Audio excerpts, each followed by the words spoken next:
Good afternoon, everybody. Welcome to Effective Resume Thursday. Very glad you're with us today. It is March 16th, 2022, or 2023. Oh, well, okay.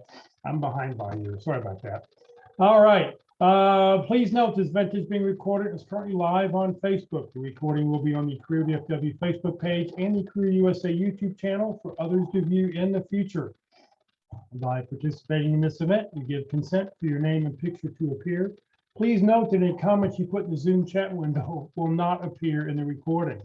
If you have any questions throughout the presentation, for those watching on Zoom, please just enter your questions in the chat box. For those watching on Facebook, thanks for joining us today. Please just put any questions you have in the comment field. We are monitoring both feeds. We'll be sure to get those questions answered for you as our speaker takes a break. Also, this is a great opportunity to network with everybody else who's on the call today.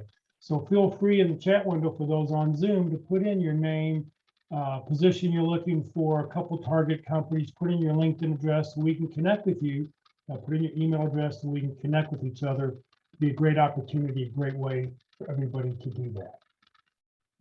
Well, good afternoon, everybody. My name is Jeff Morris. Back in 2008, I started a website called careerdfw.org, a website to help those who are unemployed in the Dallas-Fort Worth area. In 2012, I launched the second website, careerusa.org, to help those around the United States. I have written a book called What I've Learned About Your Job Search That You May Not Know. It is available on Amazon, or if you see me in person, I always have copies with me. Since 2007, I've been facilitating and leading the North Dallas Plano Career Focus Group.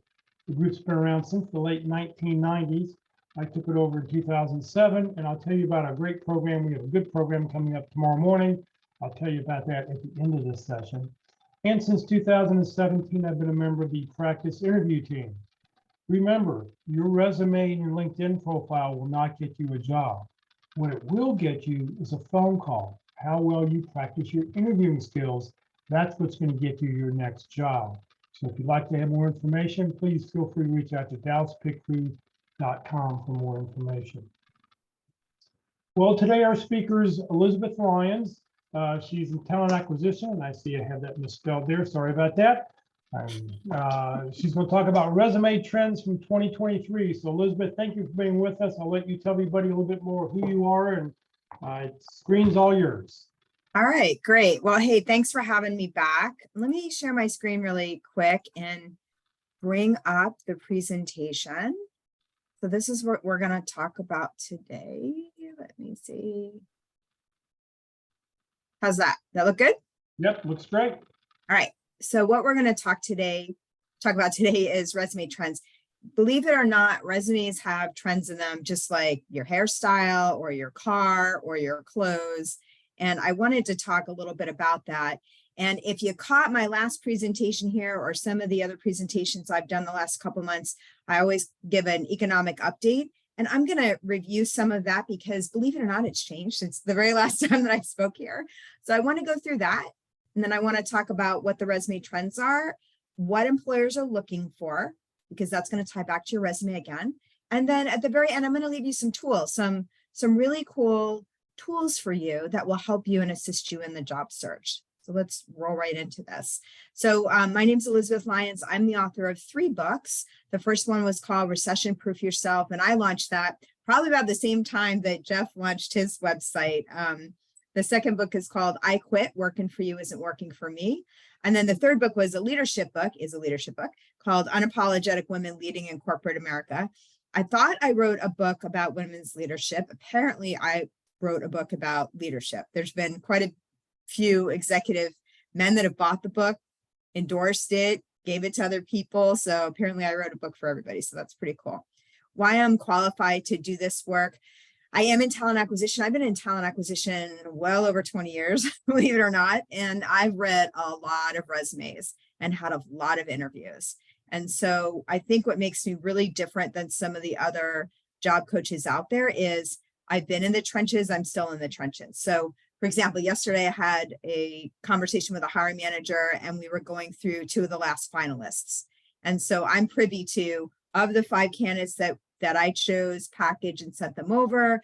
Of those 5, we boiled it down to 2. Of those 2, why are they going forward? Why are they not going forward? And getting real-time feedback. And interestingly enough, as the job market changes, trends change in hiring as well. And so I'm real-time in that industry and in that process. And then I coach to the game. I wanted to dive right into the economy recap. And, this is the reason I go into the economy, because when we're in search, we're very focused in our search and getting our compensation back or getting another job or what have you. And that's great, but I think it's important to understand what's going on around you and to do even a little SWOT analysis, right? So strengths, weaknesses, opportunities, threats, what's going on around me during this job search? What are the advantages that I can really leverage? What are the things that might slow down my job search or inhibit my job search? The thing that I've been hearing the last 3 or 4 weeks is the jobs posted have slowed down at the manager, director, vice president level, particularly in the director level, all skill sets across the board. There seems to be less postings there, which I think was an interesting piece that I came across. And that was just through networking and feedback that people I knew that were in search, whether they were employed or unemployed. But going to the economy, this is an interesting piece. And when I was writing this presentation, the first thing I thought was, well, rather than pull the numbers today, what's happened? What happened fourth quarter of last year? So usually it slows down, right? In the fall and in the winter, it didn't. So in November, the unemployment was 3.7. There was a Fed hike, and I think that's worth looking at, and I'll get to that in a minute. The jobs added were 263,000. And then the caveat to that is always like, well, the unemployment's low, but where are the jobs, right? Where are they really hiring? Because if you're in high tech or in, say, the payment space or in certain spaces, you might not be feeling that increase at all, right? You might feel like, well, I don't know how they added 263,000 jobs because I'm not seeing those postings. They actually hit in professional services, transportation, warehouse, and hospitality. So that was interesting where the jobs fell. In December of 2022, again, strong market, 3.5, 233,000 jobs. This is in December. Like, this is all the people that didn't take their job search off. Think about this. And then the increase was in healthcare and construction. There was a Fed hike there. And in January 2023, no Fed hike. I just checked this a few minutes before I joined this call. I don't see any. They're talking about it again in February. Unemployment in January, I know I'm bouncing around here a little bit, so you have to keep up. Unemployment in January is 3.4. Now, remember, this is the time when we're all reading on LinkedIn, oh, tech is taking a bath. Google's laying off. Amazon's laying off. Meta's shedding people. It's all a mess. Well, then they looked at the numbers and it's like, gee whiz, I guess it wasn't a mess because we hired 500,000 people in January. And the unemployment dropped again. Now, they were in leisure and hospitality. Granted, people are going back on vacation, spending money, definitely moving around and about, but that's still quite a bit of jobs that were added. When I looked again, see if I can grab it quick, unemployment was again low and strong. In February, 3.6, and we had 311,000 jobs added. They were mostly added in leisure and hospitality again, retail, trade, government, and healthcare. So again, we're seeing a pretty strong, robust economy still. And the Fed hikes are another slide and another topic, but I think my point here is careful what you read and careful where you get your sources. I was on one presentation a few months ago with some engineers, and I said, the irony is you think you're grabbing a viable statistic, but what you really grab was off of, CNN or Fox or what have you. You really want to get your data around the unemployment market from the BLS or from ADP is an excellent source for these sorts of things. So this is going to impact your search, right? Where are you looking? What industries are you looking? The market still seems strong despite of what you're seeing in the headlines. So the big question with everybody's job search and everybody's resume is recession or no recession? Are we having one? Or are we not having one? Every week, somebody says something different. 2 weeks ago, they thought all the banks were going to crash, bang, and fail. That's not happening either. So there's all this discussion around that and discussion around the Fed rates. I don't think they know. I certainly don't know. If I was in a job search, I wouldn't put a lot into this. I think, again, these are good data points to know that they're out there. But when it comes to you and your skill set, I'm still pretty confident you're going to find something. If it was end of the year, October, and the unemployment numbers were higher, then I would have a different message here. But overall, it's still a great time to look. Seems like we're in a good place. I like to put this slide in because I like to leave people with a positive note. And it's true, business opportunities are like buses. There's one coming along every few minutes. I had a young man who has a visa issue connect with me. And he said, will you help me with my job search? And I said, because you have a visa issue, that's going to be your biggest issue and I can't really help you. And it was interesting. He wrote back and he said, I'm a very hard worker. I'm a go-getter. And if I could just still have a few minutes with you, I would appreciate it. So I picked up the phone and called him and I said, you've got a point there. We're not looking for 100 jobs. We're looking for one job that will sponsor you. And to kind of keep that in mind, you're looking for one job. You're not looking for a pile of opportunities. You're looking for one good one. And certainly there's got to be one in there for you. I had another individual call me on Monday, and she was very focused in her layoff and how all these other people were getting jobs and landing and she wasn't. And she was so focused on that, she would actually look not only at them landing the job in LinkedIn, but then she would like drill down and see where they landed and all the fanfare around them. And so it left her with this big feeling of, well, where is my job? And it left her with this huge sense of competition. And my strong message to her was, your resume is fine. Your skill set is great. Your problem is what's going on in your mind. And you really need to clean that up, because if you're thinking everybody else has a piece of pie and you don't have a piece of pie, that's really your main obstacle here, because there really isn't any other problem. And so I want to say that as well, that, maybe the search isn't what it was a year ago, and it shouldn't be. A year ago was crazy. The jobs, the offers, everything was out there. It's not supposed to be like that now. So it's okay that it's slowed down, but understand that there's still a place for you and that you'll find it. So what are employers looking for right now? Like when an employer goes to hire, when they're posting a rec, as an organization, what are they worried about? And what are they tap dancing and showcasing with candidates like yourself? The one thing that you're going to see is the offers and how the offer extended to you might be a little bit different. It might be a little bit more polished. It might be a little bit more crisp. It might, instead of like a quick conversation, hey, we'll email you the offer letter through the tool, they really walk you through benefits. They really walk you through perks. They really walk you through a whole offer and not just base and bonus. So there's a lot of discussion around pay transparency. Every employer out there knows they overpaid for skill sets 12 and 18 months ago. When you see layoffs, what you're really seeing often is right sizing and not a layoff. They overhired and they overpaid. And so now they're really trying to figure out, even with inflation, even with what's going on in our country, all of it, right? The gas prices, all of it. What does the skill set really bear? And how much did we overpay? So companies, big, small, medium size, are really starting to dig into their compensation at this point.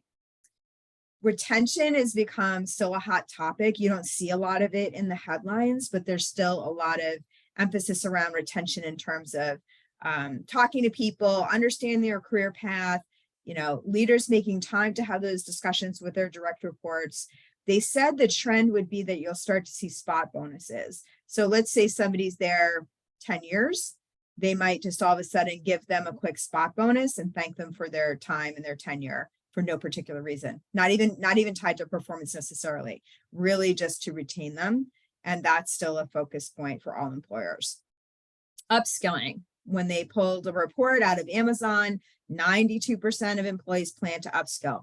Upskilling could be getting a certification. It could be taking an extra class. It could be cross-training. People are really interested in upskilling. I just read yesterday that with the layoffs in tech, MBAs and schools that have MBAs are way, way up. They are pushing MBAs and people are going through school to get their MBAs now.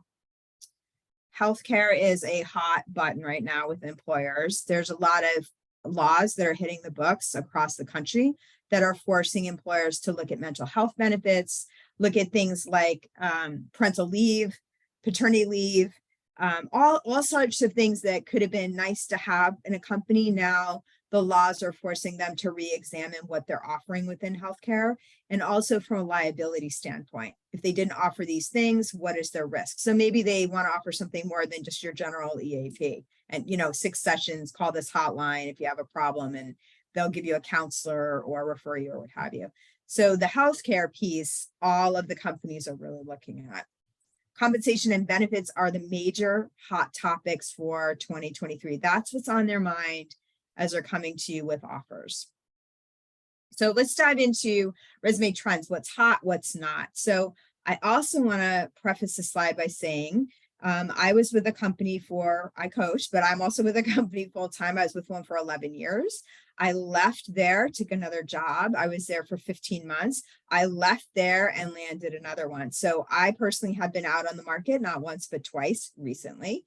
And I can tell you, fact, this works because I had to do this myself. There is nothing like writing a resume after 11 years. There's just nothing. And I do this for a living, right? You would think, oh, I would be nervous about it, but I was, and it was very intense for me. So what's hot, short and sweet, very easy to read formats. Hybrid formats with skills highlighted.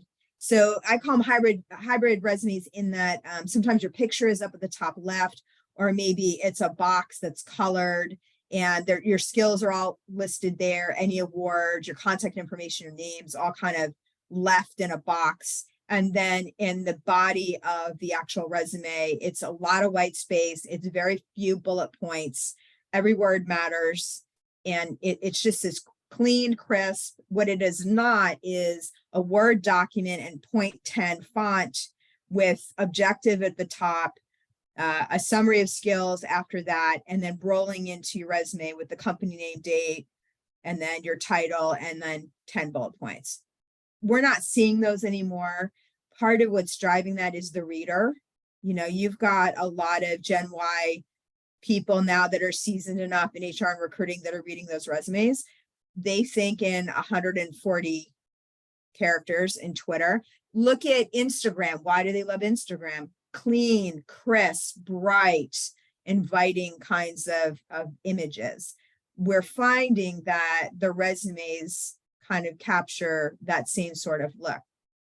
Canva, C-A-N-V-A, is a program that could help you to actually write a resume like that. Now, in my case, personally, I had my 0.10 font Word resume, 3 pages.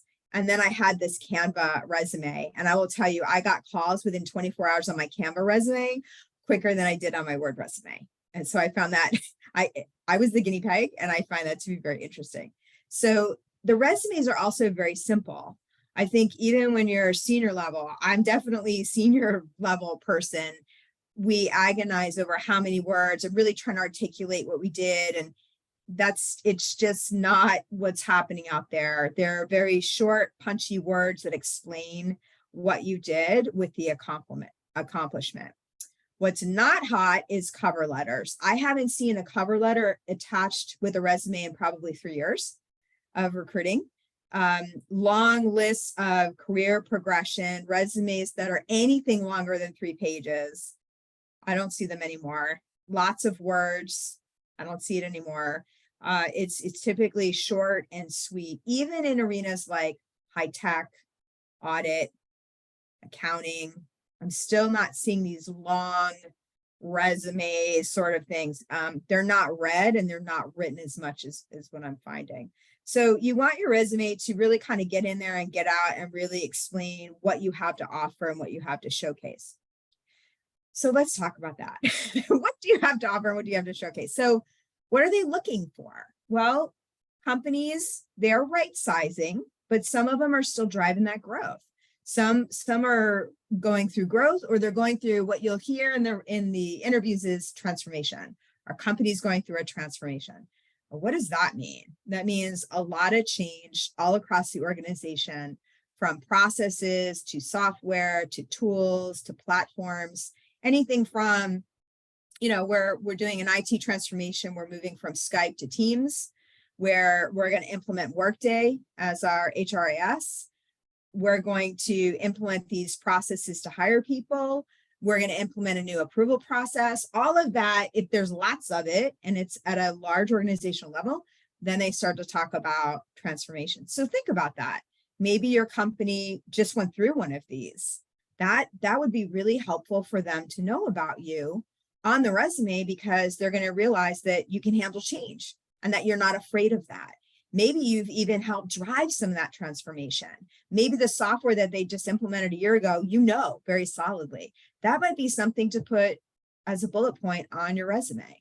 Really show how you can help them through a transformation or help them through a growth spurt if your industry did that during the pandemic. If you were a leader, manager level or above, and you had people under you, what was your retaining score in 2021, 2022? How did you get people to stay on your team? How did you really be the example of leadership? How did you pull your team together? Do you remember when we were locked down and everything was a Zoom? Did you check in with your team once a week and just, ask them, hey, how are you doing? How did you do that? So if your retaining is really great and you were a leader, you definitely want that bullet point on your resume. And then anything that's hot, right? What's hot? AI's hot, big data's hot, cyber's hot.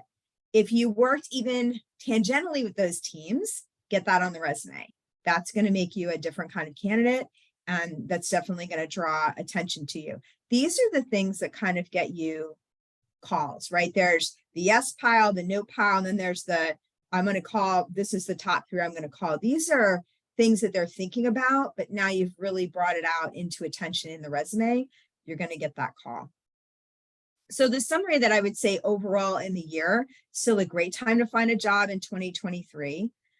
Increases, they're just not as great as they were a year ago or 18 months ago. What I do see is people leaving jobs and taking lateral moves, which is probably necessary because of inflation and because of the other things going on in the economy.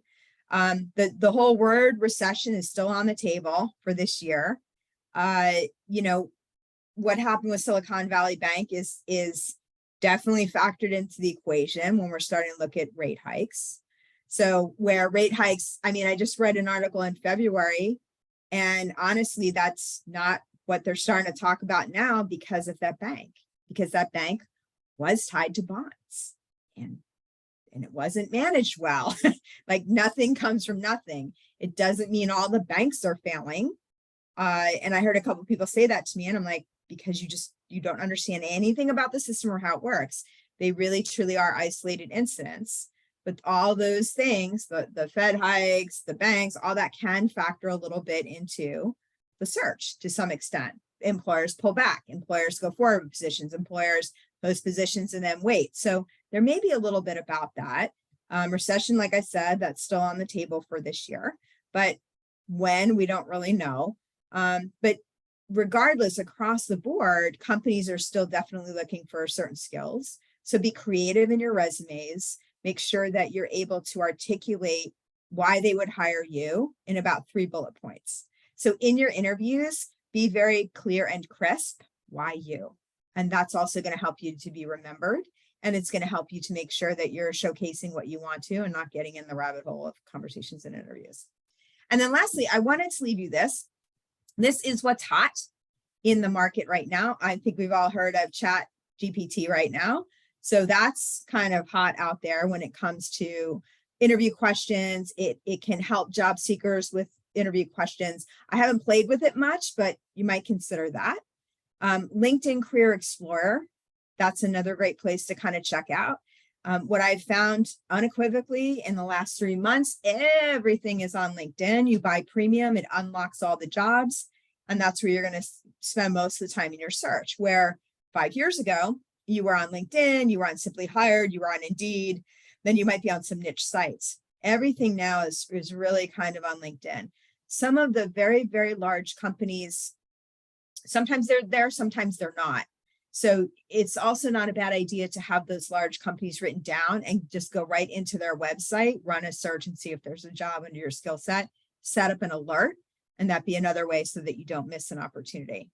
And then ReadWordify, that looked like a pretty cool tool. It was a tool that helps you insert a job posting, and then it'll help you find the most relevant keywords and see if you're matching to that posting, your resume to your posting. So that might be something cool to look at. There's been other tools like this, but this seemed like highly recommended and something that you might want to check out.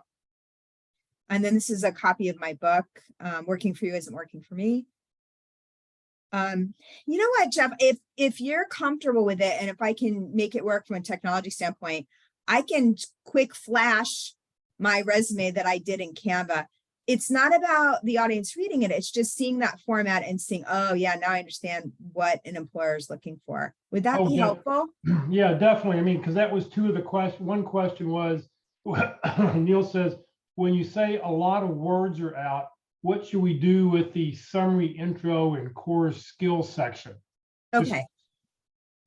All right. Hang on. Let me see if I can quickly, because I wrote two of them, and I just think the thing I'm really learning about life is a picture is 1,000 words. Like, I can explain it all day long and do a good job, but I think it's really about being able to see what I'm talking about with my resume. You know, Kathy asked, how are we supposed to use Canva? How do we make it, you know, how do we make a resume a graphic? So yeah, there's templates in there. So I would just say, and I'm not the person at all. So I would just go to that program and it will walk you through and you can play with that. Hang on, let me. Well, I'm familiar with Canva, but I use it to do graphics. So are you telling me I'm making my resume into a graphic? There should be a graphic, there should be a template just for resumes in there. And it becomes what I found. It becomes a graphic when I'm finished with it? No, it would still be a document that you attach. Okay. It's not, yeah, I think I don't, my husband's a graphic person and he'll ask me questions like this and I don't know. No, you can attach it. It's not a picture format. I think that I'm answering you correctly. Yes, you are. Thank you. Okay. All right. All right. Right now we're seeing the PowerPoint. Yeah. Hang on. Okay.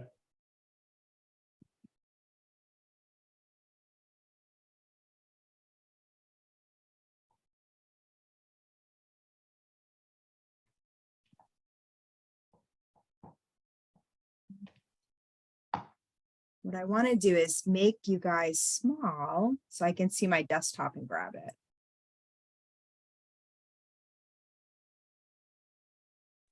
Hey, we already feel pretty small.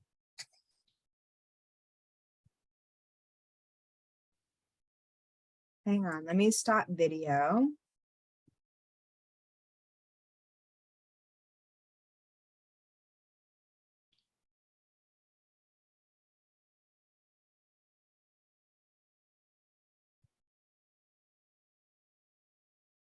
What are some of the other questions in the chat while I'm Let's see, another question was, I thought one bank threatened to fire employees who were using ChatGPT. Yeah, it's all, any large bank, they've banned it. You can't access it. You can't get to it. All of the banks. So, and it's always the big four. So it starts with JP Morgan Chase, then it goes to Bank of America, Wells Fargo, Citibank. All of those, you can't even access that. Okay.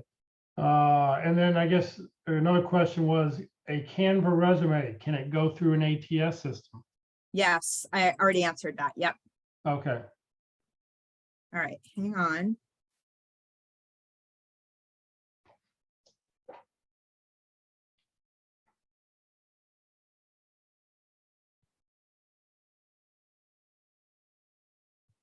Okay, don't read, don't zero in. I just want you to look at this. Photo. So which resume is this? Mine. That's out of Canva. This is me in search. This is not a Word document. Just, I'm going fast. You see what the point here is? A lot of white space. Everything is left justified. I got a picture of myself, phone number, email. Here's your summary. Somebody goes, where does that go? I put it here on the left. This is about me. These are the projects that I did. We're back up here. This rolls right into work experience. Then I spelled it right out. Title in bold. What did I do? What my specialties are, my awards, enterprise projects. So you get the point. This was done in Canva, and this is hot. So You don't have to put a photo if you don't want. And sometimes for diversity reasons, they don't want it, right? But I've seen people put logos here or, you know, something else here. So you're saying, you know, trends for 2023 is that putting your picture on your resume is okay? Yeah, you can. I mean, everything is about diversity. I mean, you have to fill a box at the end and they ask you to disclose. In some organizations, they're counting that very heavily. It's a point. Literally, in the back end of the rack, I can tell if I have a diverse slate or not. And if I don't, I have to look for additional candidates. So they're really sticking to that. Although, you know, by the name Elizabeth, it's a female. So that's going to check that diversity box right there. You can do this. You don't have to. I'm comfortable with it. So I threw it up in there, and it also just gave warmth. That's why I did it. You don't have to, you know, you certainly don't have to do that at all. But I can tell you when I sent this versus the Word resume, I got calls within 24 hours. So even if you didn't have the picture, it's the format. So is this a bit more like a one-page bio, but just an expanded one-page bio? Yeah. Do you remember back in the day, they would have executive summaries, or we used to call them executive one sheets? Yes, they mimic this. And honestly, I actually have too many words on here. It's actually too much, but it drove it home. Yeah, it's exactly like that. I've seen people's resumes with like this and 4 bullets, and they roll into the next.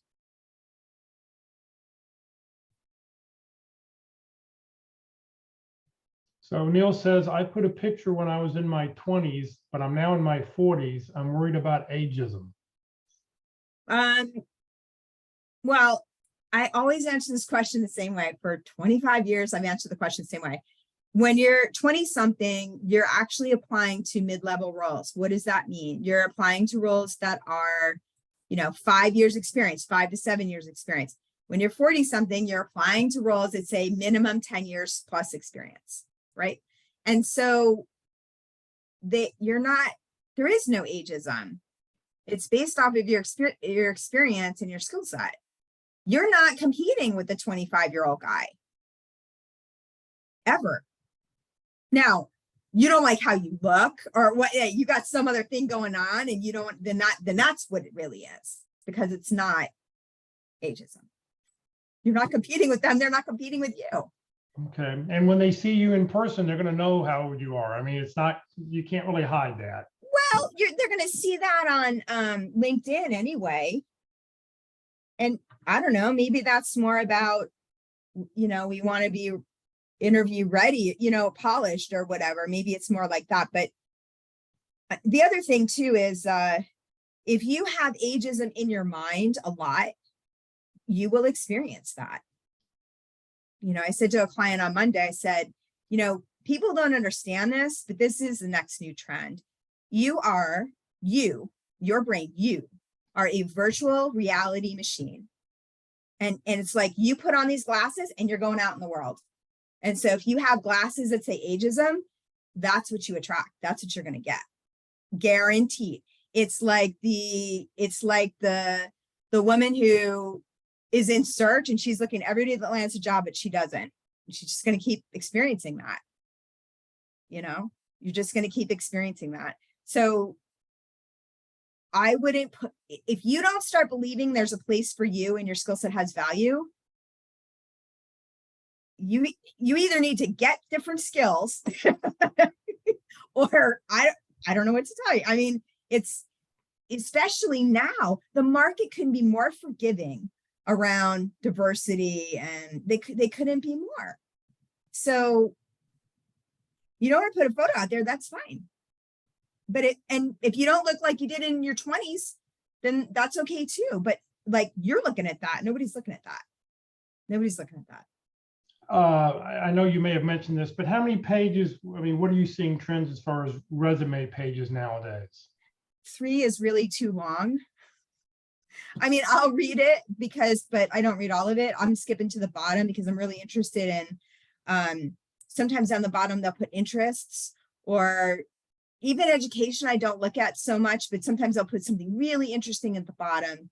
Maybe it's an industry that they're interested in, or I remember years ago, I read there was a man that actually was going back to Afghanistan, and he actually opened up a children's school. And I thought that was super interesting in his resume, or clubs or activities, or, you know, just some conversational point that, in a tech resume, maybe they built an app, you know, maybe they, you know, they're doing something cool. Then I want to know about that. So typically it's 2, definitely not more than 3.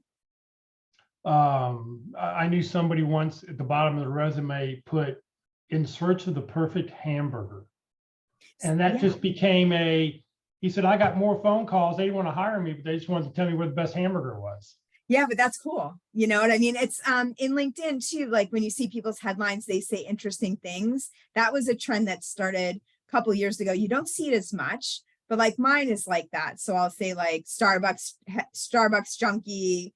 I think my parting line is like eternal optimist, stock market junkie, heavy Starbucks drinker. And anybody that knows me and worked with me a year, they would say that about me. So yeah, it's the same sort of thing. It's interesting. It's catchy.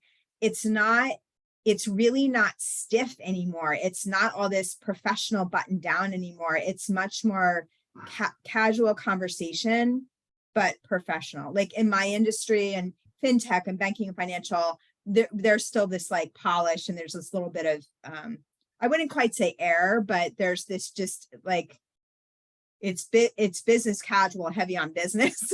But I know the other industries really much more casual, conversational.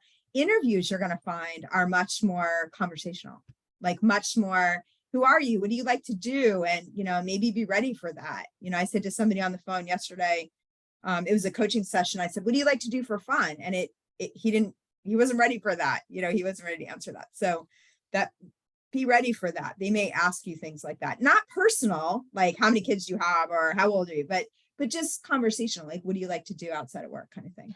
For just going a little more detail, for the bullet points that you got on your resume, you still want to see results, right? You just don't want to read like a job description. You want it to go, here's what I did to succeed at what I'm talking about. Yeah, I do like that. I think I have, so how I did it was I started to really think about the reader, and I kind of dummied it down. And so I wrote like what I did. And then I had another piece where I said what I'm proud of. And then that's how I handle that, because that also reminds me, that's what I want to talk about in the interview. So one of the things I was proud of was I was on a big diversity team before it was trendy.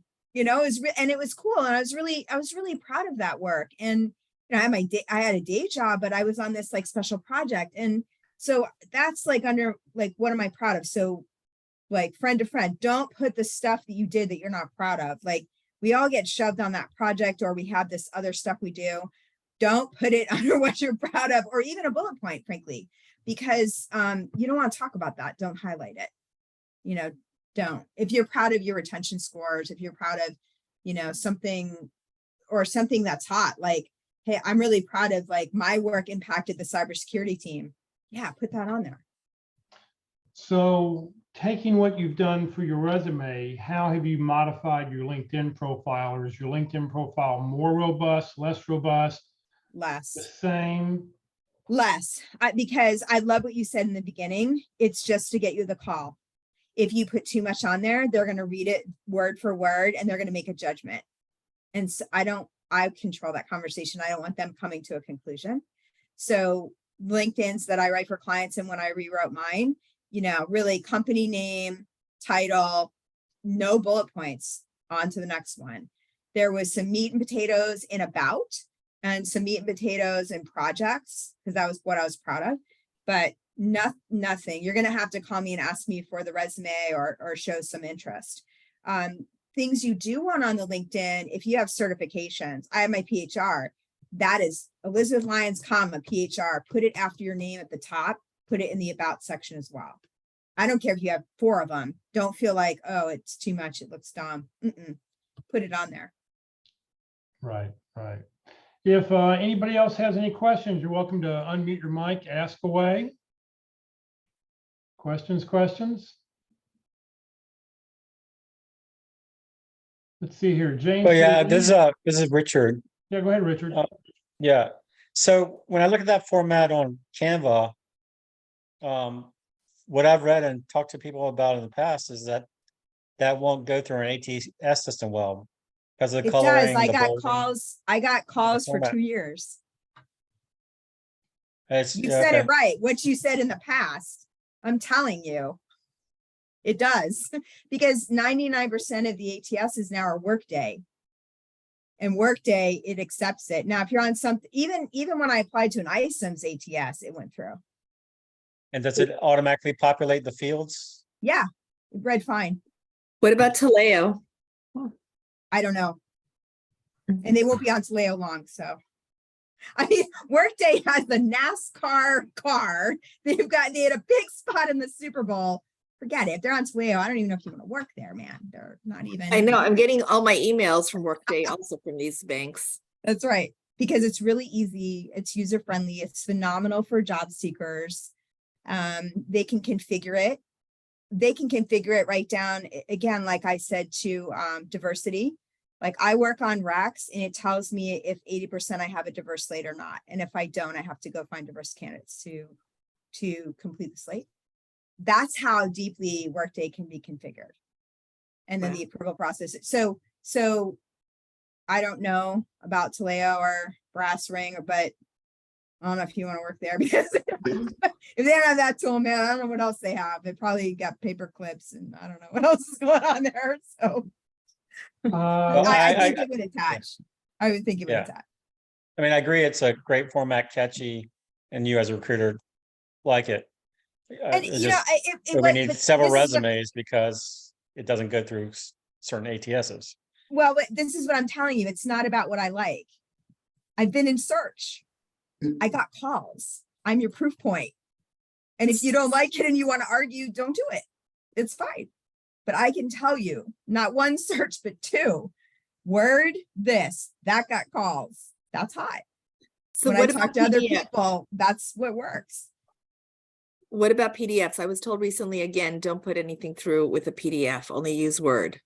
I don't care. You can do what you want. You just put in PDF because you don't want it. You don't want me to alter it and then send it to the hiring manager. We can see it just fine. It doesn't matter to us. I read 3 of them this morning that were PDFs. I don't care. It's fine. If that's what you want to do, it's fine.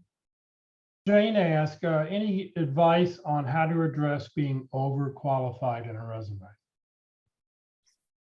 Strip it out. I mean, if you have to decide, like, is that why you're not getting calls, or you're worried that's what's not getting you calls to interview? Because Jeff is right. Absolutely. Like, your resume or your LinkedIn is just to get you a call. That's it. And if you feel like it's a problem, then you can strip things out of there and dial it back. It's hard to fudge titles, because if you're a vice president, but now you would look at a senior manager role for whatever reason, that might be a little hard to explain. But I can tell you the market overall is very forgiving. Everybody on this call knows this. Like, we went through a pandemic and then people kept their jobs, and then everybody left their jobs and found different jobs, maybe once, maybe twice, because of work-life balance. Because as a society, what we learned was we will all die and life is short. We learned that. And we all decided collectively as a society in the United States that we weren't going to give everything to an employer. So when you go out, it's forgiving. Like if you go out there and you're like, I'm taking a step down on purpose, you're not penalized now as much. You're not questioned as much. You're not like the candidate that didn't get the job. It happened to me. Like I left a senior manager position with a global team in 4 countries of 22 people and went back to an individual contributor. And I got calls all day long. Now, on my resume, I didn't say I was a senior manager in that moment because I hadn't been there long. So I stripped that out of there and I got all kinds of calls. But in that conversation, I told them right out of the gate, I'm at this, you're going to see this company on my resume. That's the last place I worked. I'm working here. I'm working in this leadership position. I don't want to be there anymore. I want my life. Like, I just want my life. And I'm purposely looking for these kinds of jobs. There's never any question. There was never any doubt. There was never any, oh, she's not a good candidate. She'll just take this and go somewhere else. The market is very forgiving, frankly. You said cover letters are not in anymore, but I'm still getting applications that are requesting a cover letter. Yeah, when I apply places, I wasn't asked, and if I was, I wouldn't attach them. I'm telling you, when I was at Fiserv, I had a bench of minimally 25 to 30 recs for years. The last 3 years, I didn't see cover letters attached or put in there. I don't see them where I'm at now. Will it work against me for not putting one on? No one will read it. You could put it, you want it, you could put it. But usually that critical information like will relocate or, stuff like that, or US citizen, green card holder, they put it top line on the resume. They don't now add a separate cover letter to address those things. I may have clarification for y'all on the ATS systems. So I just posted in chat I just Googled and said, well, the ATS, if you have graphics in your resume, what will the ATS do with it? And basically it's going to ignore the graphics and read the text. However, I have an extension background in OCR and converting PDFs into readable text. So back in the day, we've been doing that over 20 years. But if you have text in a graphic, it's much harder for, and I'm speaking of a PDF file, it's much harder for a OCR system to delineate the difference between what is a graphic and what is text. So if you're going to put text into a PDF file format for a resume, I would recommend, keeping it separate from the graphic that's on your resume.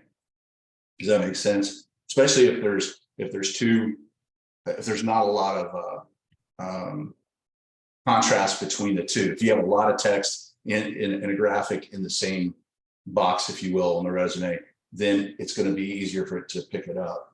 But you can refer to the Google comment I posted that came from January of this year. Look at Workday, not Google. Look like Google Workday, will they accept? But Workday's not doing it. It's what I'm saying is it's a technology that's being used by these companies to do it. So we were taking faxes 25 years ago. Yeah. For the CIA and for NSA and converting that to text that then went into databases to look for terrorist activity and other things. The technology has been around a long time. It's technology they're using.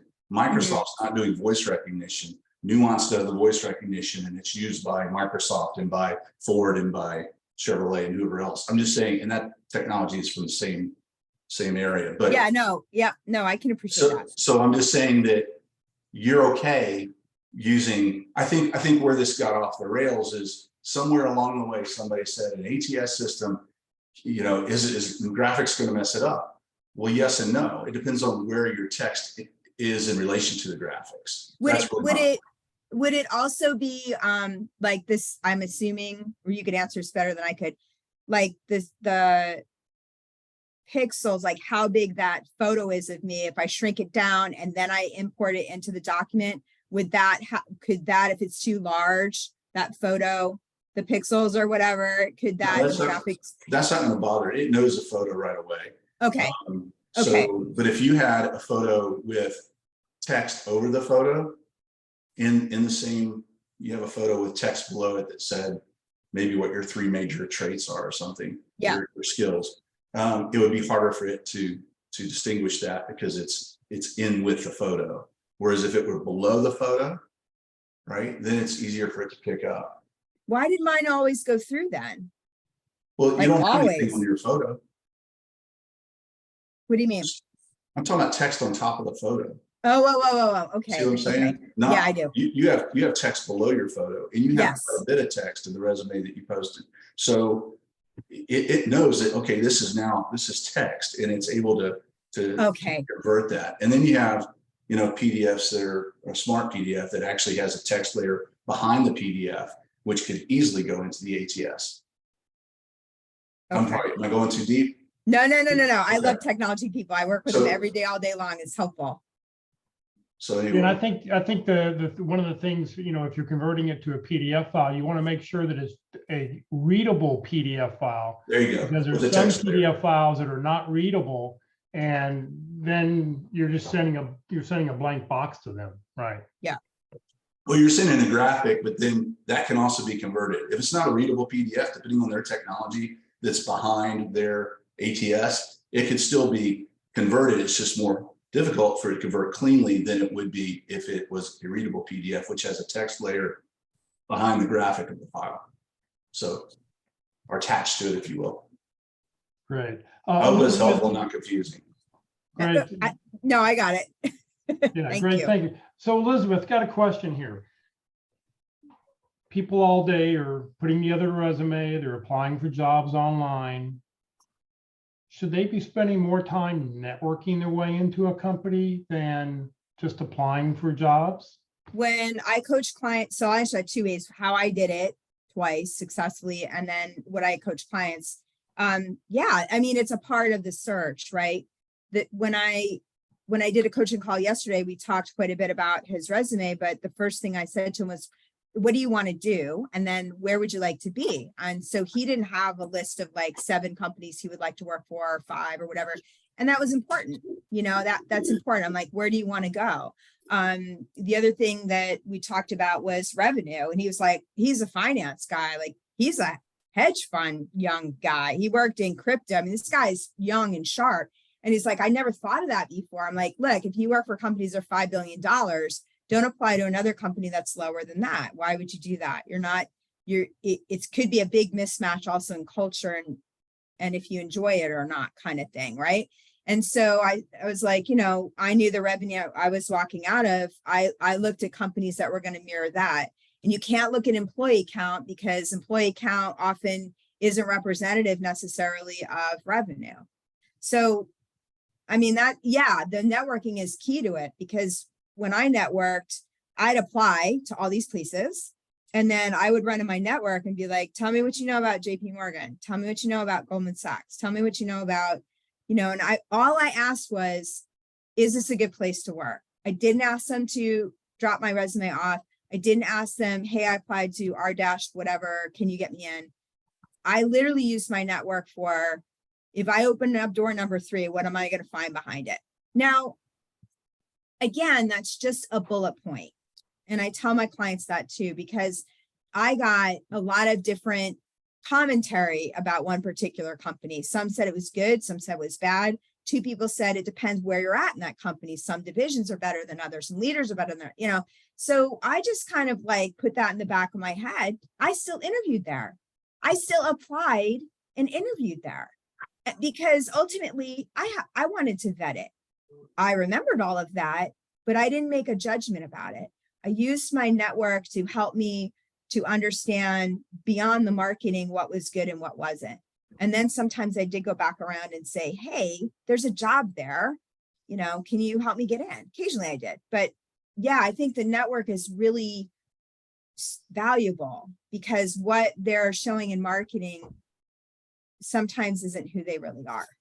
So being in talent acquisition, I'm sure you're dealing with the people who you're looking to hire, hiring the hiring manager, trying to help them find people. How often did a hiring manager come back to you and say, well, this one candidate, or this person has networked their way in? Do you vet them, or, I mean, what Yeah. happens to somebody who Yeah. bypasses what you do? No, but yeah, that happens all the time. I'll tell you something funny. Somebody asked me a few weeks ago, how good are referrals? The truth is 99% are wrong, because they're like, this person's great. Well, they're not the right compensation. You know, they're not the right level. Yeah, they're great because they're a vice president. I'm hiring a mid-level technologist. You know what I mean? 99% of, so-and-so is great. It's not a match for the job rec, or something's off. So, but I still pick up the phone. I still call them. I still vet them. And even if they're, and this is a good question, if they're an identified candidate, it doesn't matter. By law, we interview everybody, and everybody gets an opportunity. The laws are about the spirit of fairness. The laws are about, if you're qualified, everybody gets an opportunity to apply and be considered and possibly interview. And I think that's the thing that people really need to remember, about the laws, and especially there's so much conversation around that anymore. But no, if I get a referral, even if they haven't applied, usually I pick up the phone out of courtesy, and because it's good relationship, it's good faith for everybody. And then sometimes I get on the phone, like, you're not right for this, go apply to these jobs. This is the title you want. This is where you're going to find your skill set and your compensation matches. And, it's a 10-minute call, and it's just good faith that I do it for. Are you open to connecting with people on LinkedIn? Yeah, absolutely. I think in our last presentation, I've got another 4 of these this month. I always offer the group, if you want me to just review your resume, if you got some quick questions, I'm happy to answer them. We can set up a 10-15-minute call, and I'm happy to support them. I actually got somebody from this last one. We had a really nice call on Monday. I've gotten a couple of these, so happy to help if you want another set of eyes on your resume, or you're just like, I don't understand what the market's doing. Any questions you might have, happy to answer them. Right.